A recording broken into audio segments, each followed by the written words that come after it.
Buenas noches y bienvenidos a Telediario Emisión Estelar. Es para nosotros un honor poder compartirle la información más relevante de esta jornada. Qué bueno que está con nosotros. Aquí están nuestros titulares. Teniente y excomisionado culpables por vejámenes en comunidad Cepursarco. Tribunal impone penas de 120 y 240 años de cárcel. Piloto de Ruta 10 se salva de morir. Malherido es trasladado a centro asistencial. Inesperada aprobación de ley de empleo provoca debate nacional. Mientras empresarios defienden medida, expertos cuestionan beneficios. Con presentación de prueba, Ministerio Público y CICIG piden a juez de mayor riesgo ligar a proceso a capturados por caso corrupción en SAT. Este es un proceso definitivo para el futuro del país. Hacen llamado a transparencia en elecciones de magistrados a Corte de Constitucionalidad.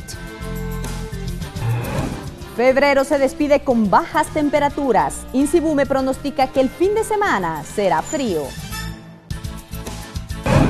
Acuerdo de alto al fuego en Siria permitiría tras 5 años de guerra que civiles respiren tranquilidad y paz.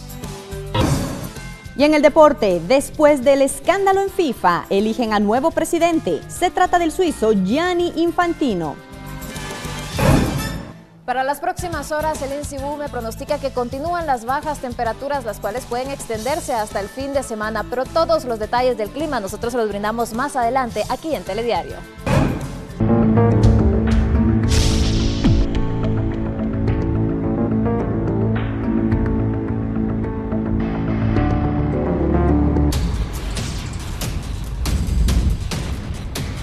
Así comienza la información, y es que esta tarde finalizó el juicio por los vejámenes cometidos en la comunidad Cepursarco. El Tribunal de Mayor Riesgo A impuso penas de 120 y 240 años de cárcel. Adrián Soto tiene el reporte desde nuestra unidad móvil de esta histórica sentencia. Adrián, buenas noches. Compañeros, qué gusto saludarles, amigos televidentes, gracias por estar en sintonía de Telediario. La información que tenemos que trasladarles es muy trascendental y pues muy importante para la historia de los pueblos de nuestro país. En esta oportunidad se refiere precisamente al caso Cepursarco, el cual ha llegado ya a su parte final, y en esta oportunidad pues siempre estuvo a cargo del Tribunal A de Mayor Riesgo, quien en esta oportunidad siempre en la 20ª audiencia pues se dictó sentencia. Esto se realizó en la sala de vistas de la Corte Suprema de Justicia, donde este tribunal presidido por la jueza Yasmín Barrios dictaron una sentencia de 120 y 240 años de prisión para Stilmer Reyes Girón y el excomisionado militar Heriberto Valdés Asig. Estos años que pues han sido sentenciados a estas personas es por haber cometido delitos contra deber de la humanidad, así como desaparición forzada y asesinatos. Esto pues como recordaremos en unos hechos ocurridos en el pasado y justamente en el conflicto armado interno. Remontándonos un poco a la historia, recordaremos que pues los hechos ocurrieron entre el año 1982 y 83 en el destacamento militar denominado así, Cepursarco, ubicado en el Estor Izabal. De acuerdo a la Fiscalía pues, de Derechos Humanos del Ministerio Público, quien estuvo a cargo de las acusaciones, Reyes Girón, en su calidad de subteniente, pues autorizó y consintió los vejámenes a las que fueron expuestas por lo menos 15 mujeres de origen quechí, y pues dentro de los vejámenes se mencionan violaciones recurrentes, así como también abuso de servicios domésticos hacia esas personas. A continuación vamos a presentarles a la jueza Yasmín Barrios leyendo pues parte de la sentencia condenatoria que se hacía en contra de estos dos exmilitares.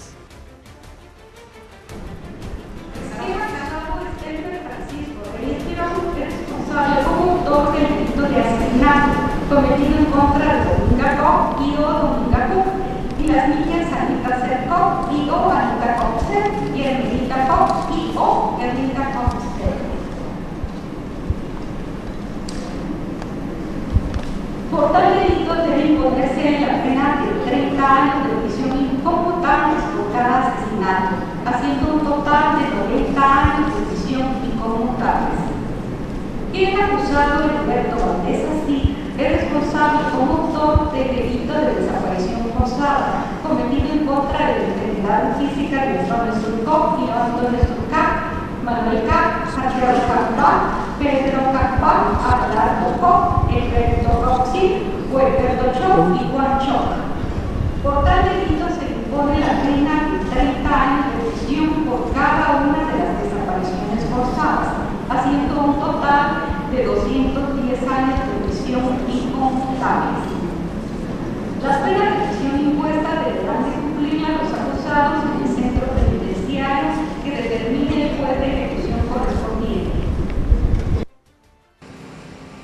Para que ustedes se enteren a detalle cómo fue que se dio esta sentencia, vamos a contarles lo siguiente. El jefe del destacamento militar en ese momento, es decir, el coronel retirado Stilmer Reyes Girón, fue condenado a 30 años de prisión por el delito de deberes contra la humanidad en su modalidad de violencia sexual y tratos inhumanos. Pero a esto, el tribunal también sumó una pena de 90 años de prisión por el asesinato de Dominga Koch y sus 2 pequeñas hijas.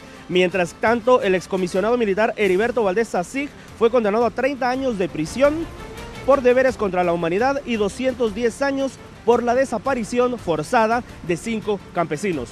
Al concluir la audiencia, hablamos con la defensa de estas 2 personas, es decir, el abogado Moisés Galindo, quien refirió que estos son procesos que están viciados y que incluso él se quejó y lamentó que no le hubiesen permitido el ingreso de víctimas, o es decir, de testimonios que él conocía para reforzar la defensa. Pero escuchamos parte de las declaraciones que Moisés Galindo nos dio al respecto de este caso y las... No, yo no considero un negocio más, yo considero simplemente que aquí se ha repartido un pastel de 1.000 millones de quetzales en indemnización y todo el mundo quiere ver si puede tener un poquito de ese pastel, así que es natural venir y todo el mundo victimizarse ahora y crear cualquier caso que pueda venir y representar, como en este caso va a representar 33 millones, simplemente es la oportunidad para mucha gente de tener acceso a un dinero que jamás iban a tener si no hay una forma como esta, o sea, estos procesos, como ellos mismos dijeron, tienen 1.500 casos más, o sea, el negocio va a seguir, simplemente porque es lo natural, que si alguien tiene la oportunidad de tener ese pastel de 1.000 millones que ya se llevaron unos, ¿por qué no van a tener el derecho otros también de pedir sus 1.000 millones? Además de esto, el abogado defensor Moisés Galindo dio a conocer que por la fecha más o menos entre 20 y 25 de marzo tratarán de acudir a las diferentes salas respectivas del Alto Tribunal de la Corte Suprema de Justicia con la intención de revocar esta sentencia debido a los antecedentes que él ya mencionó. Por otro lado, también es un detalle muy importante de mencionar, es que durante el desarrollo de esta audiencia condenatoria estuvo presente diferente comunidad internacional y por supuesto miembros de pueblos indígenas de diferentes sectores de nuestro país, quienes definitivamente se congratularon por esta sentencia condenatoria que definitivamente marca un gran precedente en nuestro país. Compañeros, este es mi reporte desde la Corte Suprema de Justicia, con el cual regreso con ustedes al estudio para continuar con más. Muy buenas noches. Buenas noches, Adrián Soto, de nuestra unidad móvil. Bueno, y vamos a cambiar de tema. Le informamos, 2 exagentes de la Policía Nacional Civil podrían pasar hasta 50 años en prisión. Esto de ser hallados culpables de la desaparición de 4 personas.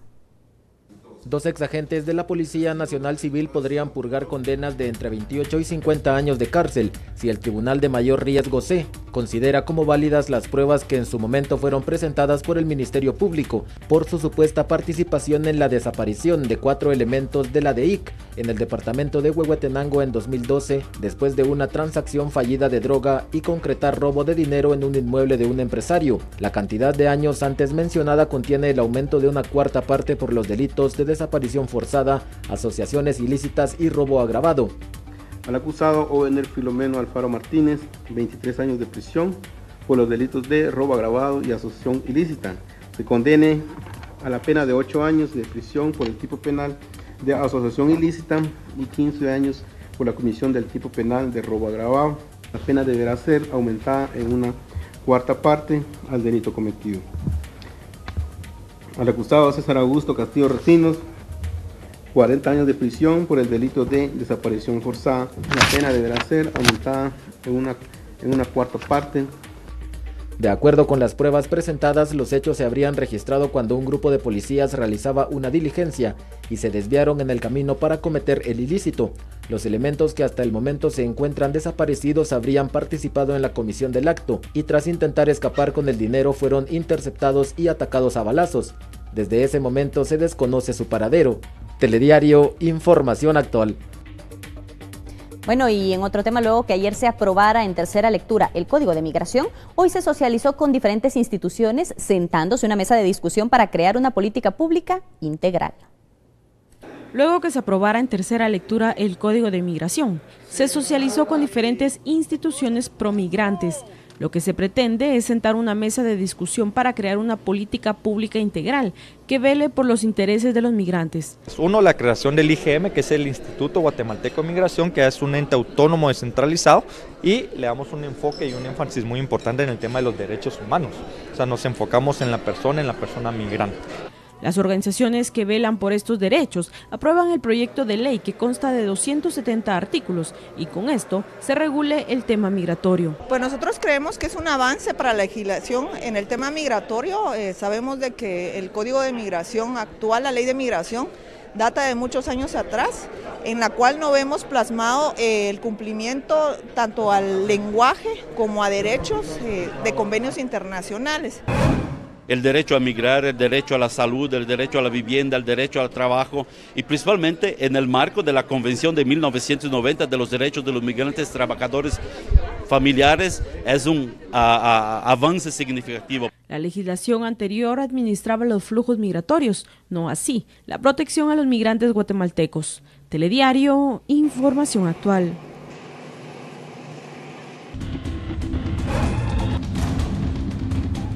La violencia sigue presente en el municipio de Misco, principalmente en contra del transporte público. Esta tarde, Vanessa, un conductor de servicio urbano se salvó de morir. Edgar Quiñones tiene la noticia desde la unidad móvil. Adelante, Edgar.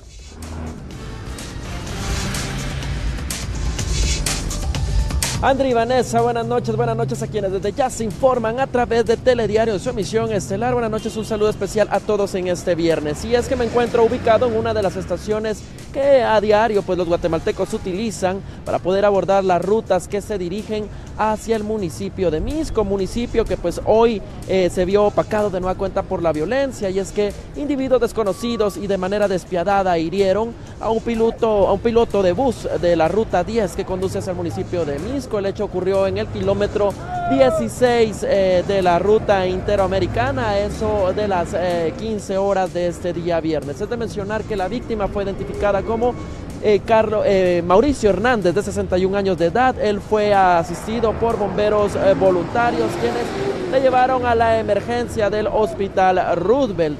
Hasta el momento pues se desconoce la identidad de los malhechores.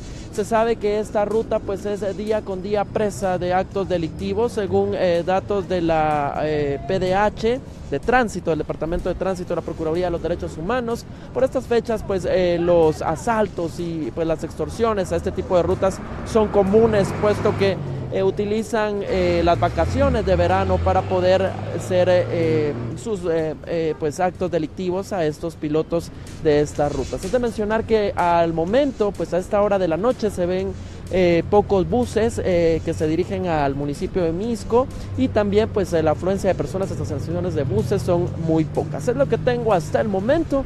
Yo vuelvo con ustedes al set principal. Edgar, gracias por la actualización. Lamentable la situación que se vive allá en Misco con respecto a los ataques de violencia, sobre todo en el transporte. En otro tema, expertos afirman que las bajas temperaturas que se registran en el país podrían mantenerse durante todo el fin de semana. Por ello piden abrigarse correctamente, principalmente a los niños y a los adultos mayores. Tal y como se había previsto, las bajas temperaturas continúan manifestándose en todo el territorio por el ingreso de un nuevo frente frío, y sus efectos podrían continuar en los próximos días, de acuerdo con expertos. Como se había pronosticado desde principios de la semana, estábamos previendo de que este sistema de alta presión favoreciera que tengamos el viento norte acelerado y unas temperaturas bastante bajas desde el día de ayer. El día de hoy hemos amanecido con temperaturas de 14 grados en horas de la mañana, en el área del occidente cercanas a los 2 a 4 grados, y esperamos de que estas condiciones se mantengan durante el fin de semana. Sin embargo, el viento ya comenzaría a descender, por lo que en horas de la mañana y tarde ya tendríamos un ambiente un poco más cálido el fin de semana, esperando que las temperaturas se restablezcan gradualmente, y esperando que el siguiente inicio de la siguiente semana podamos tener condiciones un poco más cálidas, pero siempre frío en horas de la noche y madrugada. Asimismo, la CONRED mantendrá la atención en los albergues hasta que se oficialice el final de la temporada fría, que podría extenderse a mediados de marzo. Sí, mantenemos una serie de acciones en coordinación con las autoridades a nivel municipal. Como bien lo das a conocer, esta condición del incremento en la velocidad del viento que se ha mantenido en rachas que van, en el caso de la ciudad de Guatemala, de 30, pero en otros puntos pueden llegar hasta 60 kilómetros por hora. Mientras tanto, pues la atención se mantiene en 13 centros que están funcionando. Alrededor de 60 personas han acudido en las últimas 24 horas. Estas condiciones, pues de acuerdo con lo que INSIBU me ha dado a conocer, se espera pues mejoren a partir del fin de semana, pero el mes de marzo aún vamos a tener el ingreso de al menos 2 o 3 frentes fríos más. Además, se mantiene el monitoreo especialmente por daños en techos de viviendas, vallas publicitarias y caída de árboles, por el incremento en la velocidad del viento que viene acompañando este sistema. Telediario, información actual. Diputados interpondrán denuncias contra autoridades del Instituto Guatemalteco de Seguridad Social luego que admitieran que no todos los pacientes con enfermedades crónicas están recibiendo medicamentos. El Instituto Guatemalteco del Seguro Social daría atención médica solo a algunos pacientes con enfermedades crónicas, como VIH y cáncer. Sin embargo, otros quedarían excluidos del servicio y la entrega de medicamentos, a pesar de que existe un amparo de la Corte de Constitucionalidad que ordena dicha atención. Está fuera de nuestras instancias lo externo, de que en algún momento los proveedores sean únicos, no nos provean. También otro tipo de situaciones ahí, como le digo, de la espera de ese tiempo. La situación llevó a diputados a citar al presidente del ICS, quien no se presentó al Congreso, al inaugurar una obra en Izabal, lo que generó molestia y la advertencia de acciones legales. Sí, es directamente en contra de las autoridades de la Junta Directiva, toda vez que son ellos los responsables de que esta situación continúe y que se siga incumpliendo y se siga violando el derecho a la salud y a la vida de los pacientes. Lo que incluye el subgerente de prestaciones de salud, que firmó una circular que se considera discriminatoria. Ellos consignan que solo se debe atender a los pacientes amparados. Y yo digo, aquellos pacientes que no tienen dinero para pagar un abogado para un amparo o involucrarse a un grupo que tenga un amparo, ¿qué va a pasar? De momento se reprogramó la citación al presidente del ICS para la próxima semana. Telediario, información actual. Seguimos con más información y con presentación de pruebas. Ministerio Público y CICIG piden al juez de mayor riesgo ligar a proceso a los capturados por el caso corrupción en SAT.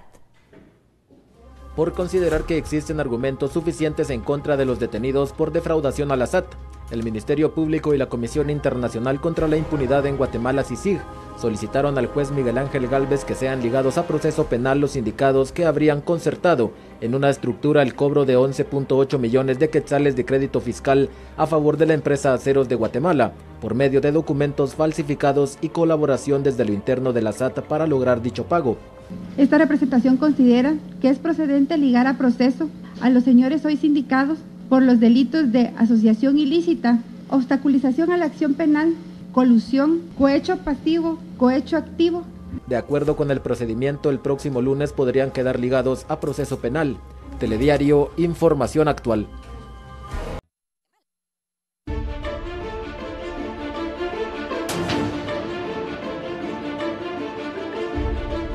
Seguimos informándole esta noche aquí en Telediario. Desde 2013 comenzó a discutirse en nuestro país una ley para exonerar del pago de impuestos sobre la renta a determinadas empresas. Y en la siguiente nota le hablamos de los orígenes de esta discusión, tomando en cuenta que ayer fue aprobada la Ley del Empleo. Ante la exigencia de la Organización Mundial del Comercio de los incentivos fiscales que exoneraban el pago de impuestos sobre la renta a empresas exportadoras, maquilas y zonas francas, culminara el 31 de diciembre de 2015, ante ello 1.000 empresas amparadas en el decreto 2989 y 6589 iniciaron una serie de cabildeos con gobiernos de turno con la intención de aplazar el mantenimiento de estas exoneraciones. La primera iniciativa que ingresó al Congreso fue presentada en el 2013 en el gobierno de Otto Pérez Molina, denominada Ley de Promoción de Inversión y Empleo. Posteriormente, en el 2014, bajo el nombre de Ley de Fomento del Empleo, esta última versión generó un enfrentamiento entre el sector empresarial exportador e importador. Este último reclamó ser objeto de una competencia desleal y el cese de estos tratamientos diferenciados. En el 2015 se vino una tercera propuesta denominada Ley de Condiciones Económicas para fomentar el empleo, presentada por el partido líder. De igual manera, no encontró eco en el Congreso de la República.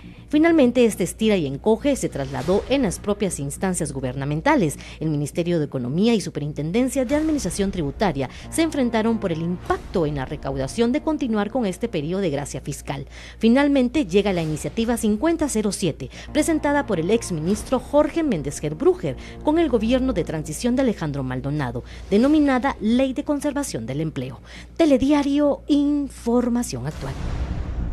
La ley emergente para la conservación del empleo consta de 34 artículos en donde se brinda beneficios a empresas de vestuario, textil y call center. Después de 2 meses de cabildeos, finalmente el pasado jueves el Congreso de la República aprobó con 113 votos a favor el decreto 19-2016, Ley Emergente para la Conservación del Empleo, que contiene reformas a la antigua Ley de Fomento y Desarrollo de la Actividad Exportadora, Maquila y Zonas Francas.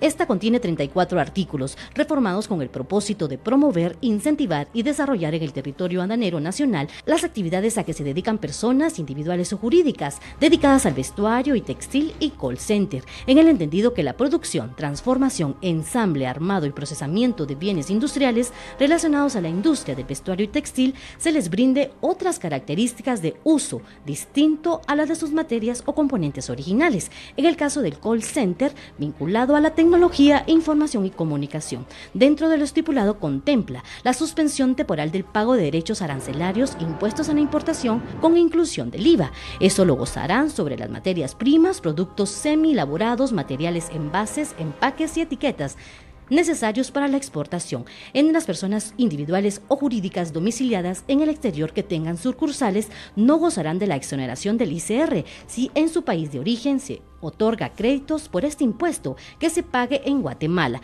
Los bienes industriales relacionados con la industria del vestuario y textil destinados al territorio aduanero nacional solo podrán ser vendidos por medio de otra persona individual o jurídica calificada como un usuario de servicios establecidos en zonas francas. Además, no está afecta al impuesto al valor agregado en adquisición de insumos de producto local para ser incorporado en el producto final y servicios. Telediario, información actual.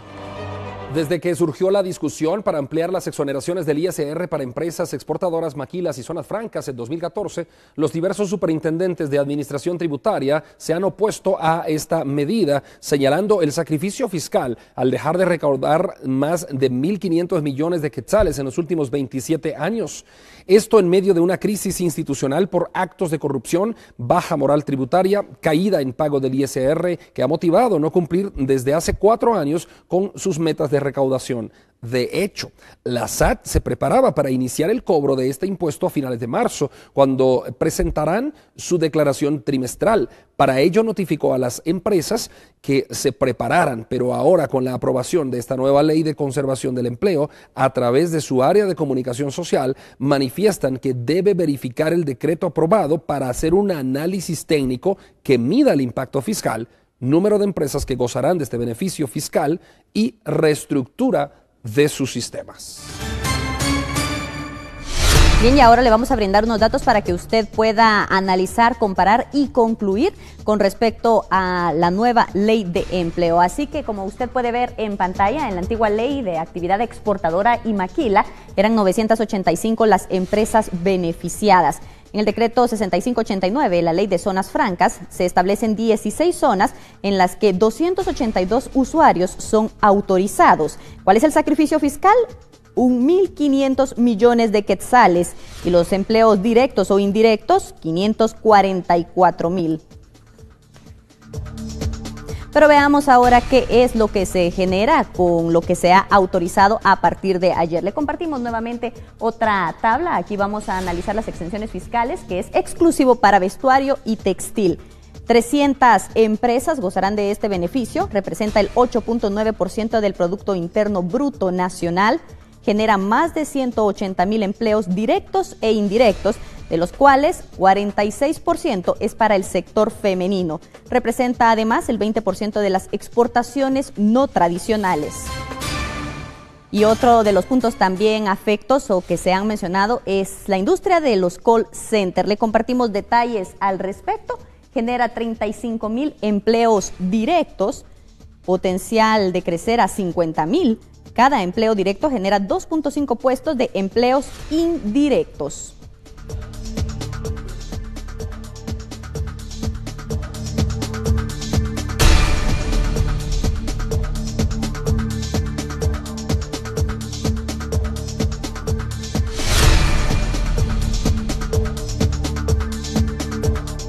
Bueno, y la ley recién aprobada genera discusión. Expertos en temas económicos y fiscales están divididos al opinar respecto a esta ley, por lo que la pregunta a formular es: ¿quién se beneficia con esta normativa? Las opiniones son variadas incluso entre los propios expertos en materia económica y fiscal. Carlos González, analista de ACIES, dice que esta ley regresa la confianza y certeza para invertir. El gobierno emita nuevas políticas públicas para dar empleo a esta gente en el caso de que ya dentro de 10 años esto no se prorrogue. La ventaja es que en esta oportunidad se reduce la cantidad de empresas. Mauricio Garita, investigador senior de ICEFI, opina todo lo contrario. Dada la crisis fiscal, esto no viene en un buen momento adecuado. Seguimos insistiendo en temas como privilegios fiscales y no en temas de educación, salud y desarrollo del país. Entonces no le estamos apostando a largo plazo, estamos simplemente tomando decisiones cortoplacistas. Lo aprobado está, concuerdan los expertos. Ahora, ¿cómo se garantizará que no exista migración de empresas para beneficiarse de estos privilegios? Y en la ley misma está cerrada esa posibilidad de que otras empresas puedan acceder. Entonces al final que esto sea un problema de largo plazo por simplemente una carga tributaria que va cada vez a menos y un Estado que va cada vez más debilitado. La ley contempla que para acceder a estos beneficios fiscales debe acatarse estos requisitos. Personas que trabajen tengan sus prestaciones, que estén inscritos en el régimen de seguridad social y que tengan acceso a todas las prestaciones de ley. Entonces es una de las partes importantes saber si esto, digamos, se va a desarrollar, también ver si está aumentando el empleo. La gran duda que surge es, ¿quién garantizará este cumplimiento? Telediario, información actual. Y el debate sobre esta ley también se centra en el salario que devengan actualmente los trabajadores. Pese a las críticas y negativas de diversos centros de pensamiento, organismos internacionales y sector trabajador, al final, los más complacidos son el sector de vestuario y textil y call center. Muchas empresas van a quedar fuera que estaban antes en el 2989, lo cual quiere decir que va a haber más recaudación fiscal. Las empresas que tienen mucha mano de obra, que son las que realmente dan empleo a cientos de miles de guatemaltecos, son las que más rápido se pueden ir a los vecinos. Y gracias a esta ley evitamos que estos empleos se fueran de Guatemala. Creemos que hay mucho más que se tiene que hacer. El Congreso tiene que retomar la agenda económica y poder generar las condiciones necesarias para que haya una verdadera ley integral de inversión, desarrollo y empleo. Esto es lo que opina Valerie Julián, de Naciones Unidas. No será suficiente, obviamente. Y como digo, hay que repensar de verdad el modelo económico de desarrollo del país. Y es eso el problema. Y ahora no se ha repensado este modelo de desarrollo porque de una cierta manera quizás no se quiere cambiar las bases de un statu quo que está beneficioso por unos y no por otros. Nos parece que estas medidas son medidas porque lo importante en la lógica de la creación de empleo es antes de todo de permitir que las personas tengan un empleo digno. Telediario, información actual. Noticia de último minuto, ocurrió un ataque armado de nuevo en la zona 6 de Misco a la altura de El Milagro. Vamos a conocer la información con Edgar Quiñones, nos enlazamos contigo, adelante.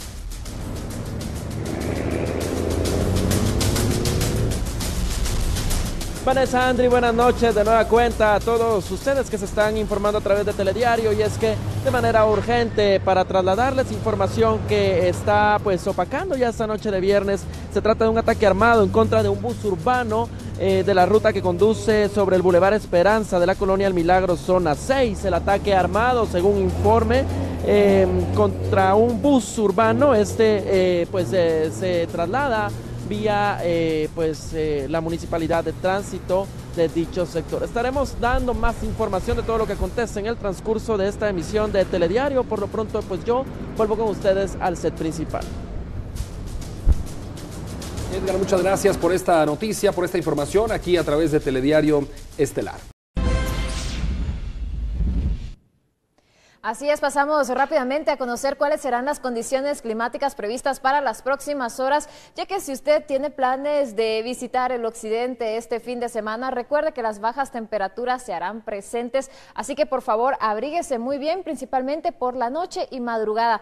Además, la velocidad del viento ha incrementado, así que es importante asegurar cualquier tipo de láminas u objetos que puedan ser arrastrados por el viento. Vemos que se esperan algunas nubes dispersas en regiones de la franja transversal, así como también en el centro de Guatemala. Además, existe la posibilidad de algunas lluvias en regiones del norte hacia el centro del país. Por su parte, el sur de Guatemala con un ambiente cálido y tiempo soleado. Pasamos a conocer cuáles serán las temperaturas más altas y podemos observar que se esperarían máximas incluso de 34 grados centígrados para departamentos como Escuintla, Santa Rosa, Retaluleu, mientras que Jutiapa con 36. Vemos que el oriente, Zacapa y Chiquimula con una máxima de 28 grados centígrados, Izabal con 23, el departamento de Petén con 24, Alta Verapaz 16, Huehuetenango con 23, Quetzaltenango con 21 grados, similares temperaturas en la región central, máximas que podrían estar oscilando entre los 21 y los 23 grados centígrados. Es en horas de la noche que podemos notar cómo descienden drásticamente las mismas, mínimas de hasta 3 grados centígrados para Quetzaltenango, Huehuetenango con una mínima de hasta 5 grados centígrados, Alta Verapaz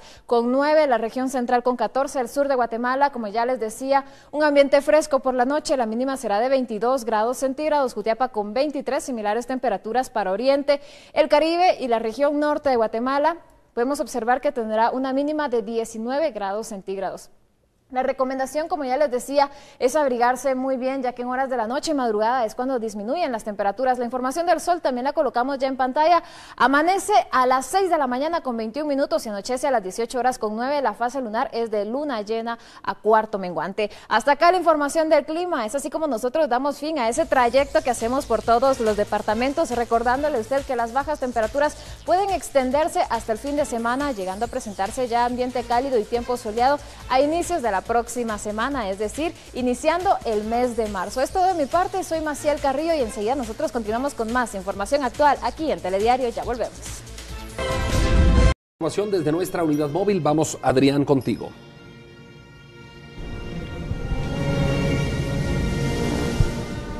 Compañeros, gracias, buenas noches. Ahora queremos contarles que estamos desde otro punto de la ciudad y precisamente estamos en la Dirección General de la Policía Nacional Civil, donde pues como parte de las actividades de Semana Santa, acá también se está sintiendo el fervor religioso. En esta oportunidad tenemos a la directora del Museo de la Policía Nacional Civil, quien nos va a contar acerca de las actividades que se han realizado hasta el momento. Buenas noches, bienvenida. Muy buenas noches, quiero comentarles que por segunda vez en la historia de la Policía Nacional Civil hicimos un Vía Crucis acá con todas las unidades que están instaladas en el edificio de la antigua aduana. Por la mañana también iniciamos uno a nivel de Distrito Central y durante los otros 2 siguientes viernes pues vamos a estar también realizándolo en nuestras diferentes unidades ubicadas acá en Guatemala, para que todos compartamos. Y si ustedes pueden observar, pues no solo se pudo aquí respirar el fervor y el amor a Dios, sino pues ahora las personas están atentamente invitadas para venir a conocer las diferentes habilidades que tienen los elementos de la Policía Nacional Civil. Muy bien, muchísimas gracias a la directora del Museo de la Policía Nacional Civil, Elizabeth Morán, pero también está con nosotros el padre Manlio Rodas, quien nos va a dar pues el comentario al respecto y el acompañamiento que se da también en esta actividad, padre. Buenas noches. Para nosotros es motivo de mucho agrado el acompañar a la Policía Nacional Civil, que por medio de la Subdirección General de Prevención del Delito quiere manifestar su fervor y de esa manera también avivar ese espíritu de hijos de Dios, de tal manera que recorriendo también con Jesús en el camino de la cruz, se vaya tomando más a conciencia ese llamado a hacernos buenos hijos y de tal manera puedan hacerse también mejores en su servicio, en sus familias y en todos los ámbitos donde se desempeñen. Le damos gracias a Dios por esa oportunidad y a la vez nos unimos a ellos en la oración con todo el pueblo de Guatemala. Muy bien, muchísimas gracias, padre. Como pues ustedes ya han observado a través de las imágenes de nuestro compañero Humberto, pues hay diferentes alfombras realizadas por las diferentes divisiones que conforman esta Policía Nacional Civil. Con este reporte, compañeros, regresamos con ustedes al estudio. Buenas noches. Buenas noches, Adrián. Continúa. Llegamos al final de esta emisión, pero agradecemos su fiel preferencia y por supuesto le invitamos a que el fin de semana se informe con Telediario. Feliz fin de semana, nos vemos.